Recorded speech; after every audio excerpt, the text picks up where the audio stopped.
probably we also finish with the clay. So the first thing is understand what kind of clay do you use. Because not always you can do the same thing what you done yesterday and today. Simply take off the pile, mix with the water and done. Not always. Many times you will have to add the sand and sometimes you will have to add the clay. The Thomas is kind of a little bit lucky because he had very perfect mix. He had quite a lot of sand and also quite a lot of clay. So it sticks well together and it's not dusting. And the idea behind that is the idea about the plaster itself. This is not the best one. Let's change a bit. This one. I will show you the plaster in a cross section. So you cut the plaster and it will be a very big, magnificent. So you will see the sand particles inside, and you will see also the clay. And you know, like a golden ratio is 1 to 3.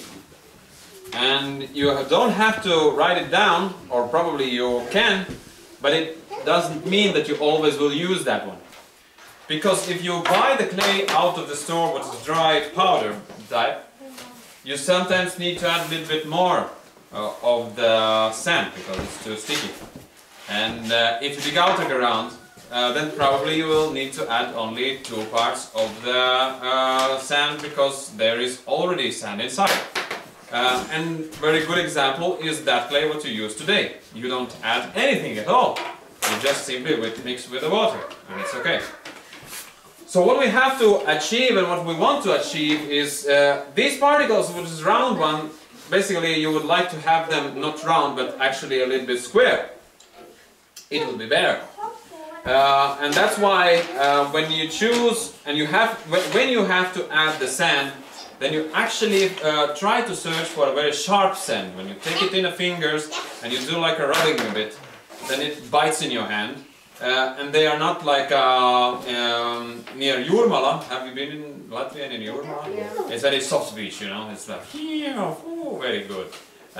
Basically, you want a little bit sharp because when they are sharp, then they try. When you do with this float on the top of the top layers, so will float and you will start to rub them. And in that motion, these particles are starting to move a bit. And when they are moving, they actually make very, very close those gaps between. And that's a good case because we try to minimize the clay installation between those particles. Because if the clay is that part of that mix when it shrinks the biggest. If we make the sausage of clay, clean clay, for 10 centimeters and you leave it to dry, it will become 9 centimeters. So this one will be shrinkage. And this is very good idea to test when you test and try to find what clay you have in your building site. It's very good to make those sausages in a 1 centimeter diameter and let it dry, because then you will find out how much does it dry and how much does it shrinks. If it shrinks a lot, there is a lot of clay. If it doesn't shrink that much, that means that the clay is not that much. And this is a good idea because if it shrinks much, if the percentage is like, I don't know, 10% or more, it doesn't mean those numbers doesn't mean that much. But it means that if you have the clay a lot, then it means that there is a lot of places filled with the clay, and when it shrinks, it makes the cracks over here. And that's the case why clay is cracking when you make a plaster. The whole idea is just about the amount of a clay. So if your plaster is cracking, you have the small cracks in it, it means the clay particles are too much. You have to add the sand. And that's the whole idea. You just mix until you have no cracks, and you need the time to translate. I can wait a little bit. Okay. You test it out. If you have small cracks, add the sand. You have no cracks. It's two versions. It's all right, or it's too dusty. And you can try to add a little bit of clay if you have to add something. Again, Thomas is super lucky. Simply add the water done. In most cases, you don't have such a good opportunity. It is very, very situational. When it's dusty, it's too much. Then it needs too much sand. Too much sand. If let's write it down. If it's cracks, then it is clay too much.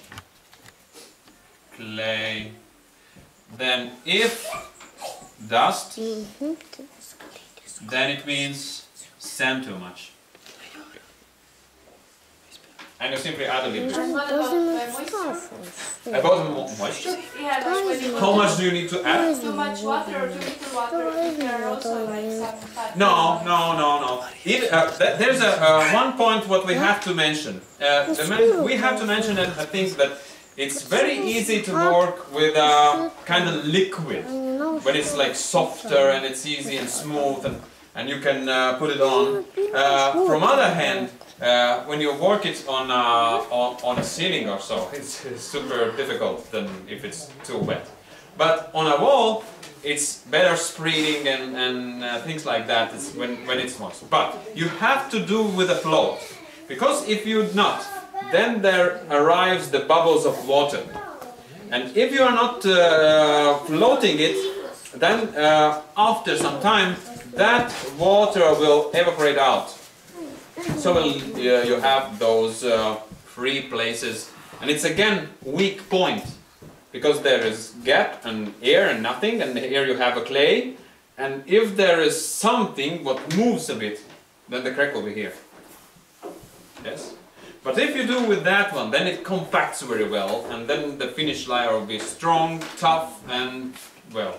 So it means we have to apply a lot of pressure while doing Yes, you don't have to apply a much of a pressure if you think about like pushing very hard. But you have to, when you put the coat on, it will be, let's say, second coat or third coat on the shell.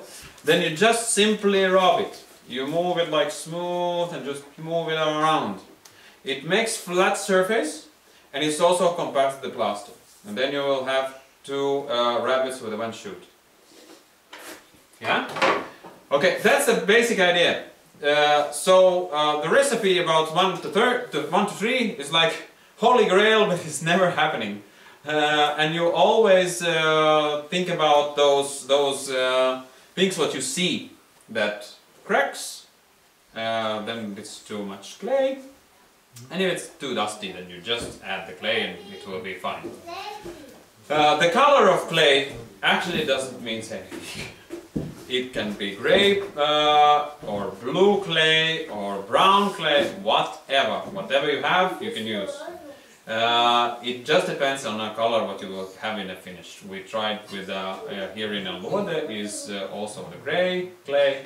It depends a little bit. One is a bit more sticky, one is not that much. If it's sticky, then it means it's also like shrinking very much. So you just adjust that recipe for your situation, but based on those two concerns and only.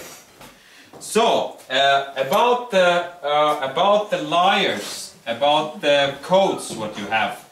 Luckily you are already experienced second coat, yes? Or you did it in a one coat already? Coat is like layers of plaster. layers. 1, 2, 3, or how many do you need? There is different techniques of applying and different mixes of plaster, but mostly it is done in 2 or 3 layers. So the first one I will draw like this. This is a straw bale, but it could also be another brick wall or wooden wall, whatever. If it is wooden wall, then we have to be sure that the grip with the plaster is okay. It's not that easy to apply a plaster on that kind of surface or on top of logs. Then if you have some experience in repairing some older houses, you know that if there is logs, then on top of it there is some very thin wooden slats or lat on it, like this way. Have you seen? And that's for make better grip. It like stays in it. Right now we can, I could say that it's impossible to buy this kind of stuff. In older times it was possible to buy in sheets like. Today we use a kind of reed mat. It's produced in Estonia. It's very well for that purpose. It's like with a reed. It's like niedres.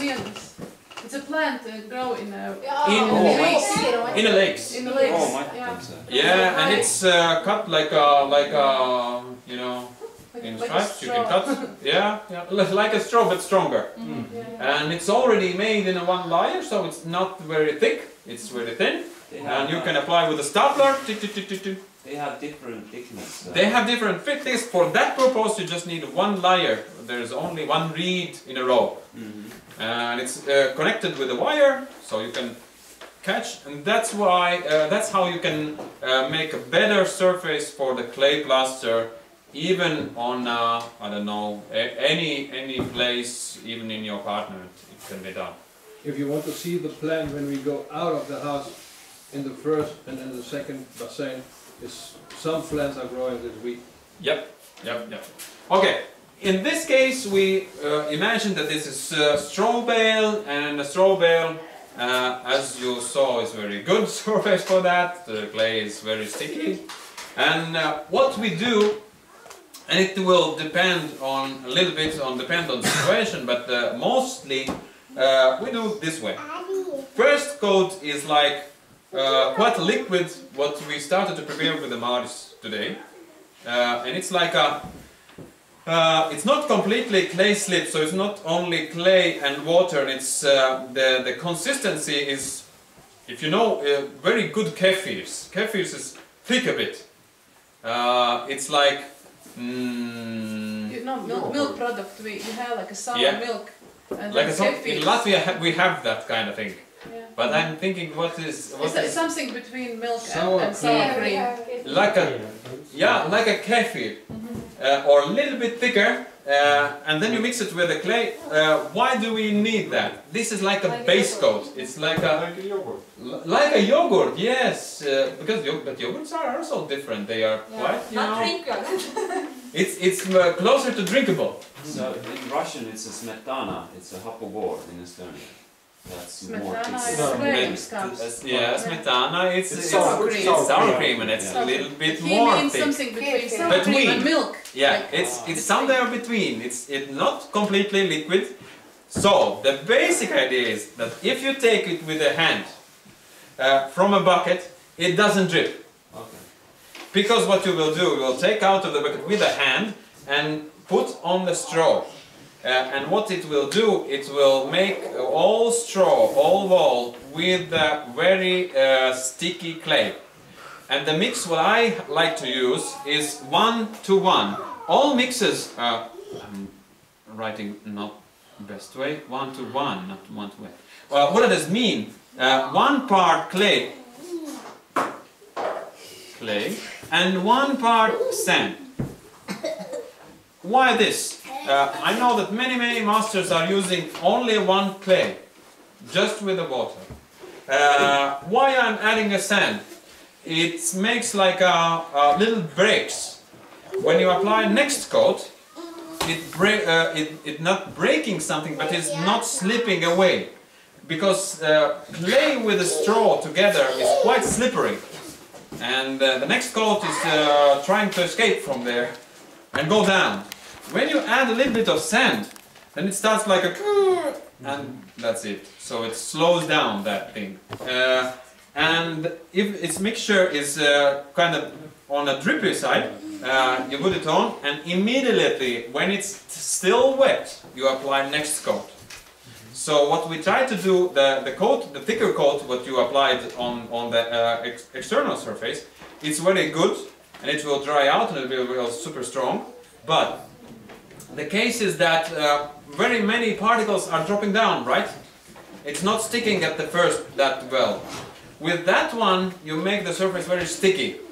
And when you apply next that thick coat, it sticks to that straw and it fixes there and it's not going on the floor.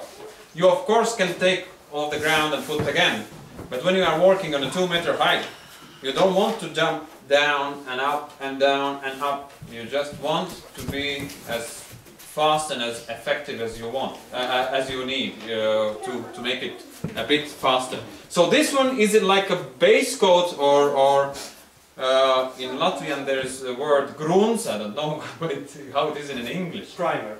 Like a primer. This one you use like a primer. Right. And it's quite effective. The next coat will be, so I cannot draw here because it's super thin. It's just covering the straw, or if you put the plaster on the wood surface or if you put on a bricks, then it's just like a paint or just a very thick paint, and you cover and you make a surface very sticky. What you cannot do, you don't have to put all surface at once. You have to put 1 square meter or so and just apply a next coat, just to have it still wet. Then it will be sticky. If it dries out, too late, it will not be sticky anymore. Then you can of course bring with the water rinse and it will be sticky again, but it's extra work what you have to do and bring the water hose and many different stuff. You don't need to do that. The next coat is so-called fill-in coat or filling coat or first coat or thick coat. What you do with that, especially with the straw bale is not very straight, you know, the walls are like this. And not everybody wants the walls is like very curved. Many people like to be a little bit more straight. So actually the straw will be like this. And here you have some, you know, the bedre. And with that fill-in coat you just cover it to have the smooth or straight surface. And for that moment you use that mix what you use today. So it's not only clay and not only sand as we know already right now, but also there's additionally straw. What I like to use lots of straw. So my basic recipe for this coat goes like this: 1 part clay, then about 2 parts or even 2.5 parts of the straw, chopped straw, and then goes only 0.5 parts the sand. I'll write down. And what goes on here? You see that there is 1 to 3, right? These two together are fillers. They fill in the space. And this one is sticky. So it is glue actually. So it means that whatever we made, it was not perfect, not nearly perfect. No. Because we have 1 part clay, 3 parts sand, and then some additional. Yeah, it's probably, and then on a weak side. But there is a good idea is that you will have another coat over here.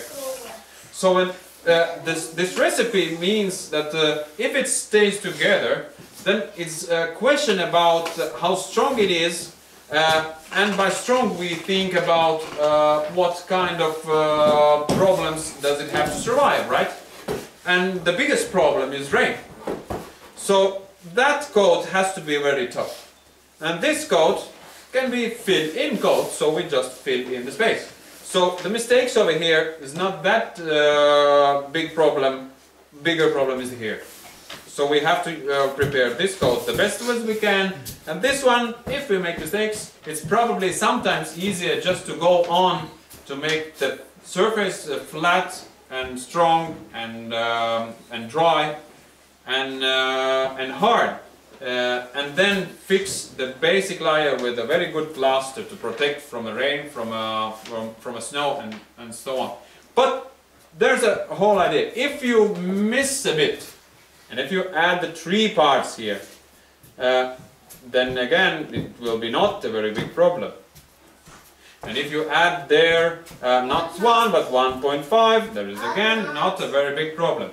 And if very many people like to use totally another mixture, what is still okay, 1 part that one, and then goes like straw 0.5, and then goes this one, let's say 2.5 or even 3, it doesn't matter.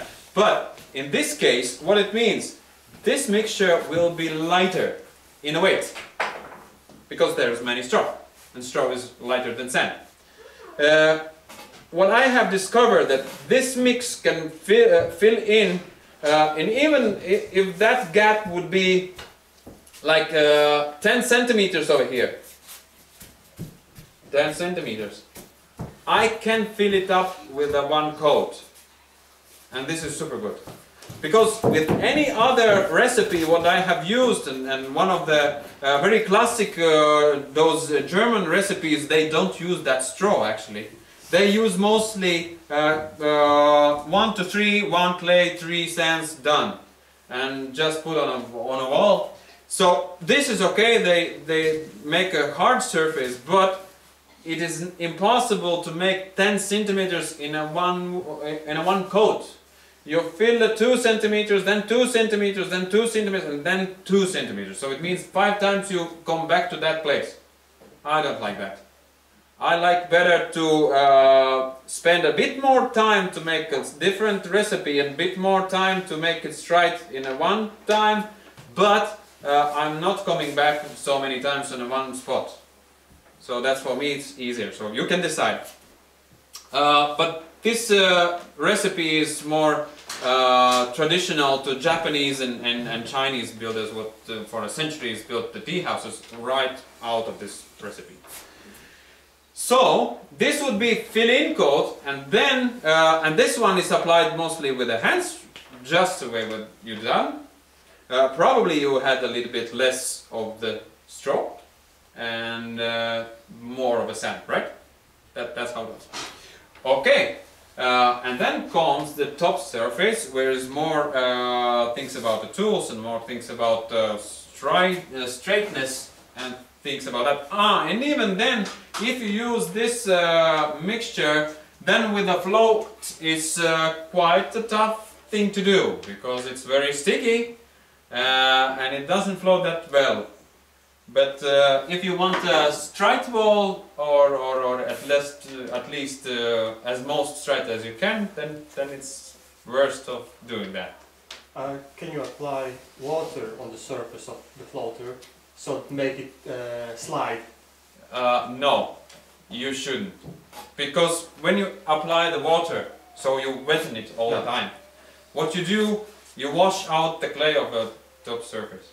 Okay, thank you. Don't do that. It's just, you're just losing a sticky thing what is bringing it and keeping it all together. Okay, then the third coat. And the third coat is like a finish coat. So you make it quite thin.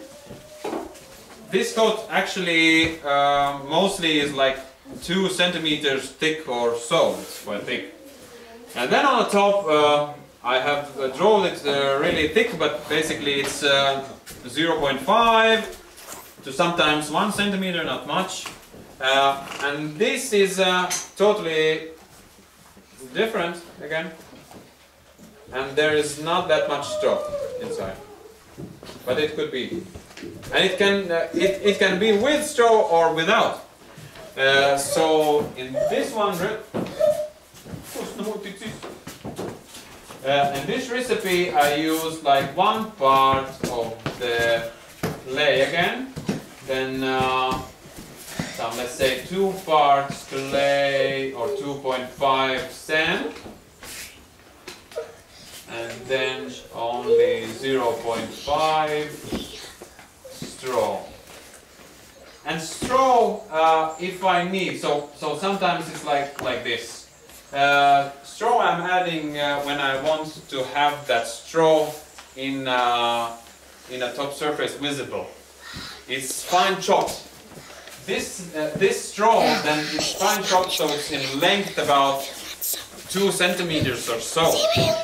And then when you rub it with a float, with this one, it will be very flat. And when it dries out, on the top of those, it will look like this. You know, it's small straw particles inside the plaster, which is quite flat. But you will not see in the beginning. And then I take with a sponge. I haven't taken the sponge, but anyway, you take with a sponge and wash a little bit off with the water. Very carefully, not to again do the same thing. And then the top coat of clay will clean off that straw, and they will be golden yellow. And the rest of the clay will be dark brown if you apply the linseed oil. And it means it will be like wallpaper, really beautiful. But you have to know that it will be chocolate brown. So if your all walls are chocolate brown, it's a little bit problem, it's dark. Then you have to mix with some other plasters inside, on the inside walls or so, what is more light. Question? How do you acquire such kind of straw that is so short? This can be done with a lawnmower. You take the... What we done was we take the 2 sheets of OSB, you know, that wooden boards. We can, Yeah, hey, these ones. Let me do this outside. I have a barrel, I have straw, I have this Yeah, and we can do we can do 2 versions. And then we dry with the lawnmower tractor on the straw, so it chops 1 time, 2 time, 3 time until it's like this. I did The it. second version is with a trimmer in a barrel. You put the straw inside the barrel, like Thomas is doing right now, and you fit it I in did the... it here inside. Yeah. So I have the barrel. This is right now ready to make it short. Right now this is long. Yeah. And you take it in, not so full as it is right now. You take it only, let me say, one third you put in. Then you get the sticks where you can cut the grass. Yeah. You put it in. And done. And you use the metal blade or the No, with a string. No, with a string, not with a metal blade. Then you cut the barrel. Then you cut the barrel. Yeah. Or there will be the sparks, and then it like fire a bit and Starts to burn. yeah. So this is one idea how you can do. And this is coming out, and you have such. Yeah, and then you have it. When you have very different lengths from a barrel, then it's even possible to go through the mesh. You take the wire mesh for about centimeter to centimeter about, and just go with the screening, and you will have very precise and very good straw. So there are ways to get it. Yeah, there are quite the ways, and it's best to try out what you know, and if you don't, if you cannot find your way, you just can write an email for me, and I will answer you in a day or so. Okay, the second version is of course without a straw. If you don't want to wash it out, why to add it?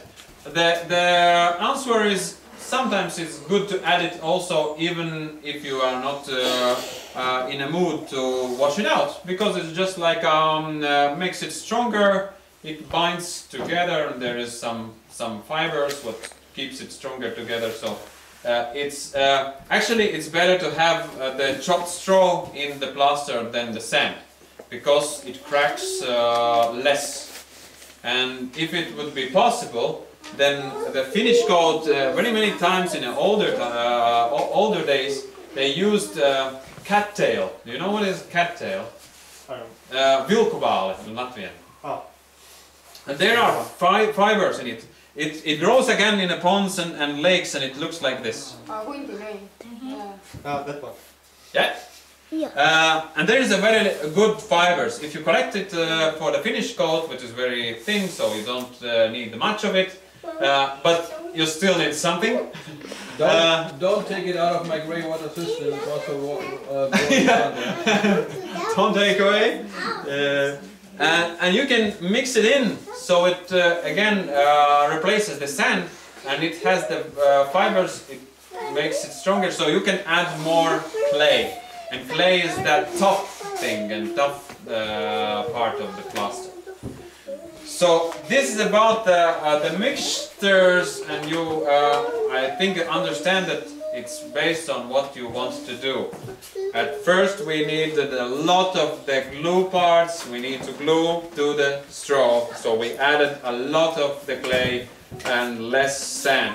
Then we added a lot of the straw, a bit of clay and a bit of sand to make fill-in coat, which is just to fill the space and just to make the flat surface. And on a finish, we try to have as much of the clay as we can until it starts to crack. So the best mix is around here, and the proportion is about there, and of course the best way is to experiment before you apply it on a wall. But okay, it goes for inside walls. It goes for inside walls, it can be go outside walls too. But for outside, what is the rain when... With the rain we have to replace the clay. If there is open space here, so I can write down the clay, but this is a tricky part. You can write in your notebooks that this can be replaced with a lime. And that changes everything.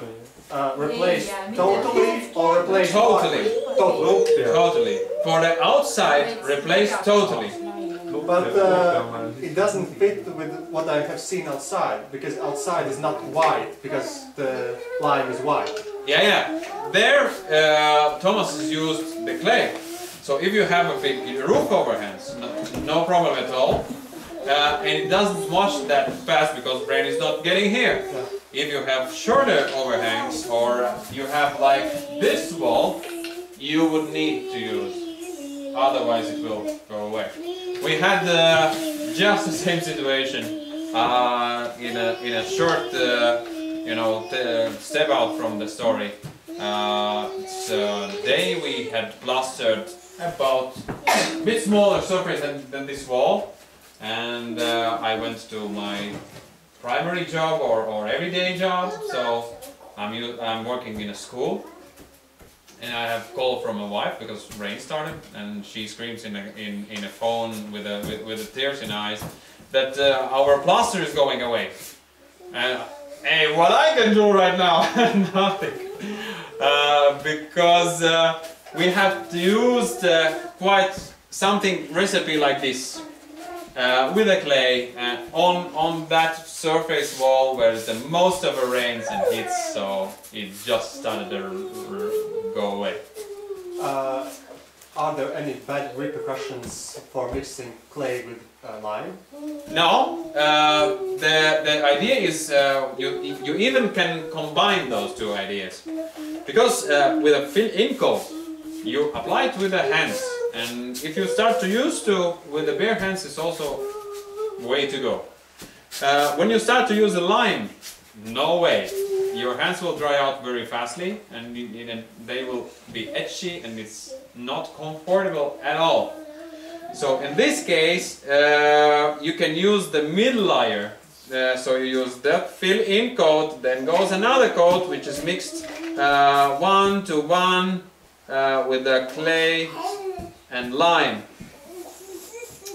as the glue part, and then adds 3 parts of the fill-in particles, and this makes a very good bonding layer between clay and lime. If you put the lime plaster on top of the clay plaster, then there is a problem. The problem is about the shrinkage or expansion when it's wet. The clay is very tricky thing. If you make it wet, it is not becoming soft at first, but it starts to expand. It expands quite a lot.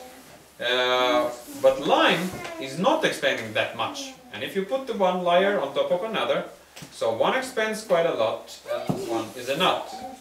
So in between arrives a crack and it starts to stick away from each other. So then you have the lime tiles on your ground and brown plaster on your wall.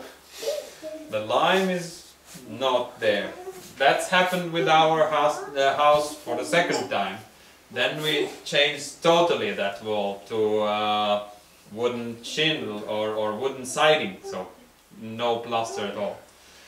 Because it happens in the winter, otherwise I would put the lime totally from the beginning. So you can actually mix that part or that mix also with a lime. You can start with a lime from straw until finish, so no worries at all. So it will not divide anyway. But that's another idea. And so the mixes is like that. What I also forget to tell you. That surface over here. Let's remove that one coat. There is straw, primer, first coat, second coat. Even if we have the next coat, it doesn't matter. What we have to remember is one thing. Don't make a flat surface. That I mean by really flat. With a tool like this or tool like you can buy in a building market. This one you can buy. It's very easy to buy this one. But this is not very good tool. This one is good only for making very smooth surface.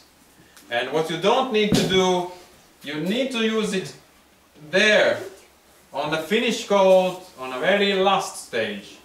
But in between, no at all. Why? It makes flat, it makes very smooth, but the next coat is not gripping to that, so you have to make it more rough as possible. So what I do with this one, and I can tell you a bit about the differences on the tools.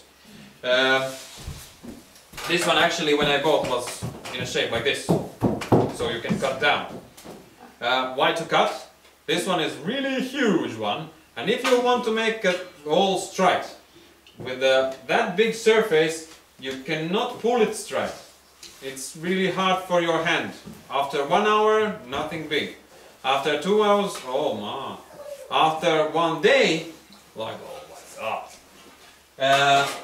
One very good compromise is like this, and because of what? This one is plastic one. I can give it to you also in a 3 of them, so you can check out.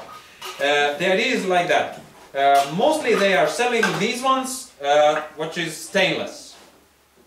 At the beginning it sounds really great. It doesn't rust. Very good.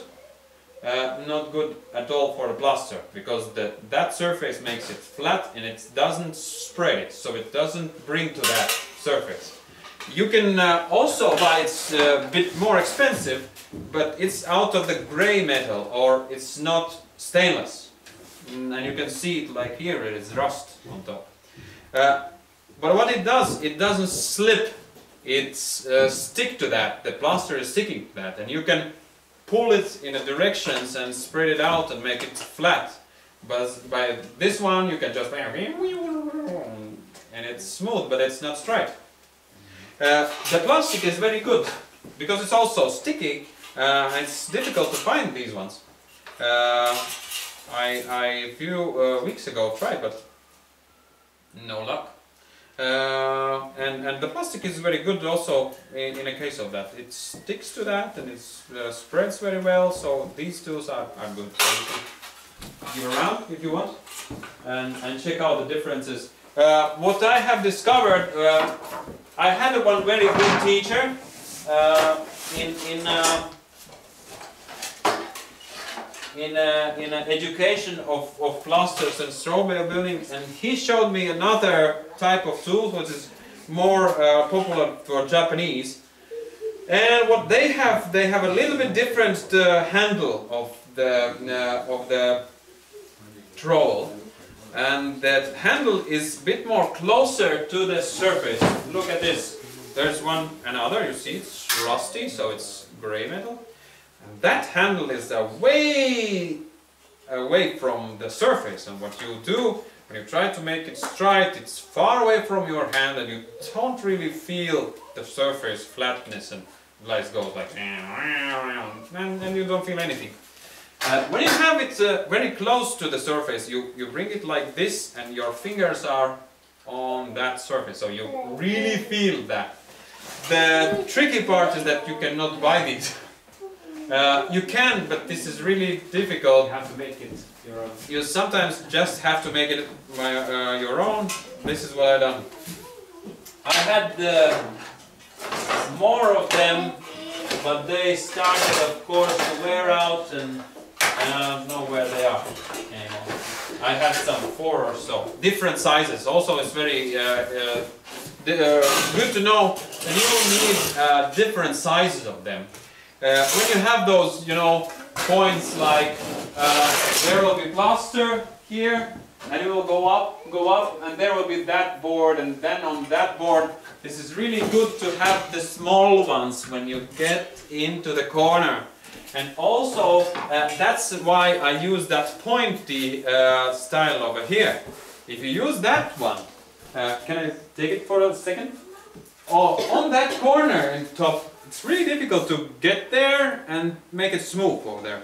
But with this one, it's 10 times easier. You go like this and make straight, and this is really, so cut down. It doesn't, this is not that expensive, so you can cut that too. And this one tool is also possible to buy in a Latvian shop, so I believe it's in Estonian too. And this comes like this shape. Of course, I again cut for my style, so I need to get in the corners or small places. And this one... You have different sizes, big ones... Yeah, you can buy different sizes, so you can buy these and cut for your purpose, but try to search for those which are rusty or not rust-proof with the stainless steel. I have to go to grandpa's Probably. place to get Yeah, probably. Why you should look for rusty? the rusty sticks. Sticks with the clay plaster. Ah. I have this one also. Sorry. You can get this one too, but this is not well, because this is again stainless steel. It's like it stays very flat, like slippery and smooth surface, but you cannot make it striped. The plaster is not following, but you are trying to press it and smooth out. So if there is some gap underneath you want to get that plaster downwards. And with that tool it's difficult. With this one it's more easier. Of course, very helpful is the float, because with the float you are going like this and you see, oh, there's a gap. You take from the bottom, push in, smooth again, and you will fill in all those jams and all those places very easily. The last tool, there's another tool what I'm using when we have that place where the window is. You remember here? There will be a corner, and if you want it really straight with a round radius, you can use like this. From beginning you put on the plaster with this one, you just smoothly put on, then you rub it with this one so it is compact, and then you make it like all one radius, if you want, of course. Sometimes you don't want, then you leave it with that one, and when it's straight, compacted, then you come with this one and make it the final smooth layer. But it doesn't move the plaster at all, so it just makes it very smooth. So what else we have? Ah, there's another one. But this one is, as you see, already very tired. Okay, that's about the plasters. Have you any questions? More. Put. Well done. Sometimes there's places where trowel is not helping at all. Yeah, sometimes when you have the windows, I will draw you a little drawing again. Where is that sponge? And these cases are funny because when you are beginning, you don't think that this situation will come, but then it comes, and you start to figure out what we can do. You have to be seeing lots of the pictures of strawberry houses if you are interested in nature building. This is the window ceiling, and in strawberry houses all those walls are like this, right? They are curved, like, right? Have you seen? Yeah. Very well. We have a problem over here. Because there's two versions. One version is that you have the straight line over here. Then it's a little bit easier because you can go with this tool or that tool in that place like this. Meow. And from here like this. And you have the corner. But sometimes you don't want a corner over here. So this means this place is not like straight but like this. Right? In this case is no tool. And what you have to do then, what is possible to do, is to take the PET bottle, the mineral water is inside, or beer or something, and cut off the top part. Best ones are bottles with this shape. So here's a Coca-Cola is not good. Because in a Coca-Cola they have some kind of stripes over there or something. Yeah, like structures. The round bars are the best ones, and you cut off this part. This is what you want. And the PET bottle is really great because it's not sticking to the plaster, and it's strong enough to make it smooth over there. So do you make this the top even more half? You know? I cut it like this. Oh, okay. Yeah. I cut this way, and then this way. So I have two parts. And then you can make it really great over here. So it's easier to make with a hand, like, and done. And then this is like a final touches. But when the plaster is finished and your wall is finished, the most eye-catchy parts are those where you didn't do perfect. This is like you come back, oh, I should do better there. You see it all the time. Your friends never see it. Never. They come, oh, great wall, what a great wall. But you come like, like, can't you see this small square inch? If you are a perfectionist. if, of course, hey, you become in one time you just become like that because you start to like. For us, it's not a problem. Take a look. There are so many corners. No, again, if we see the pizza oven, it's like, you know, you finish like, there could be better, right? Yeah. We made And you remember it every time when you go something there. even rebuild. Sometimes you even rebuild. The good part is that you always can repair the clay plaster. It's really easy.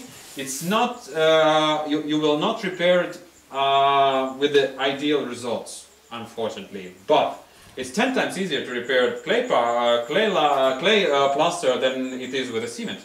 Really. What you do, if you have some, let's say we have the surface and then we have some broken part over here. So what we do, we make it a bit bigger.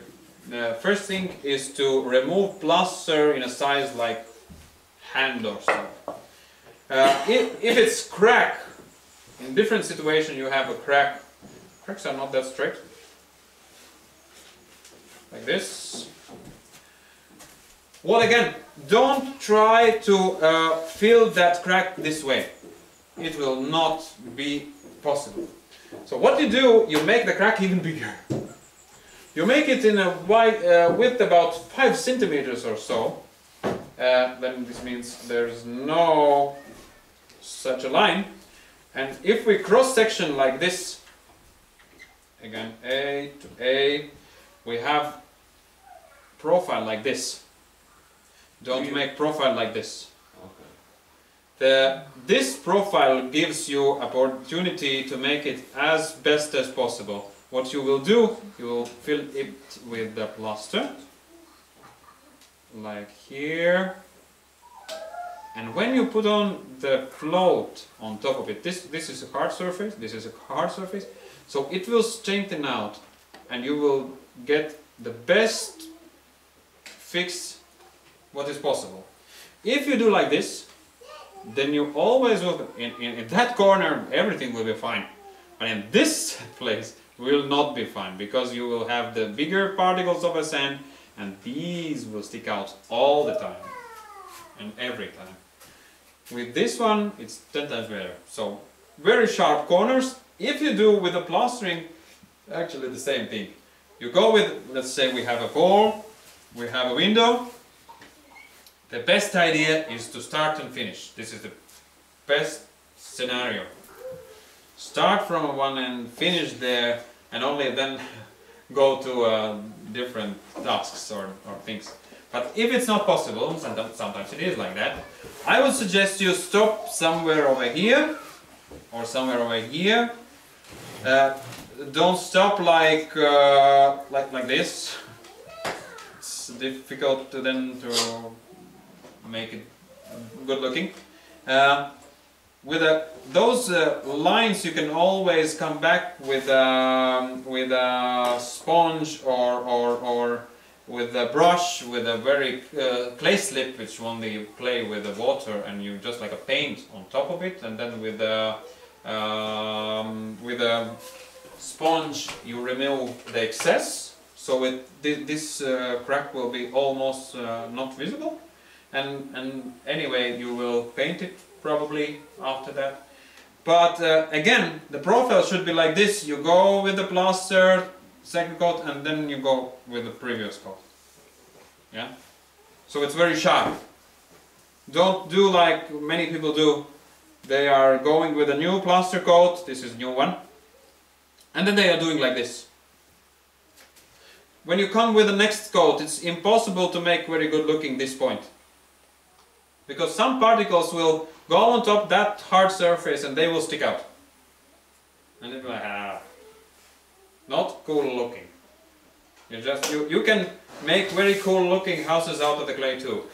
It doesn't be that fancy. Yeah? Okay.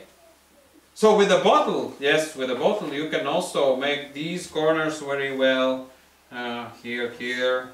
Sometimes it's even possible to do here with them. With the big surfaces, it's difficult. When you do in a straw bale, many people want to try and make some wall niches or something. Then again, they are not very big, and with the trowel you cannot get it in because there is too small places. And then again, the bottle is very helpful over there. With this bottle, yeah, I only can try to imagine how you do this. I don't understand it till the end. can I cut? Okay. Yeah. This one is not the best one. Yeah, but you can cut it. But I can cut. So, So what I do, I cut right here.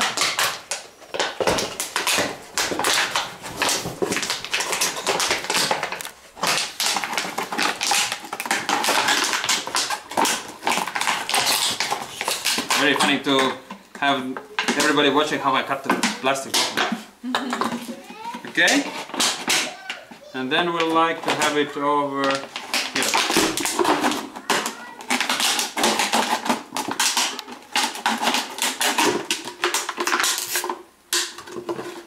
Yeah, this one is not the best because the dimensions of that round face is not that big. And then we cut it into two parts. Here we go. And now we have two tools for doing that. See? It's curved a bit. So I have it okay. strong and I can... The inside corner, of course. Yeah. And there's a second. One for you and one for your wife. Or somebody who is trying to become a wife or so. Hey. Trying to. Okay. So what else? What else? What else about the plaster? Yeah. Okay.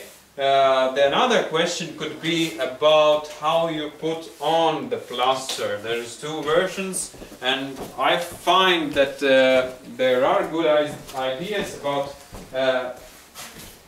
the move from top to bottom or from bottom to top. Two versions. Right? With a thick coat. I erased that. But fill-in coat. That what is done.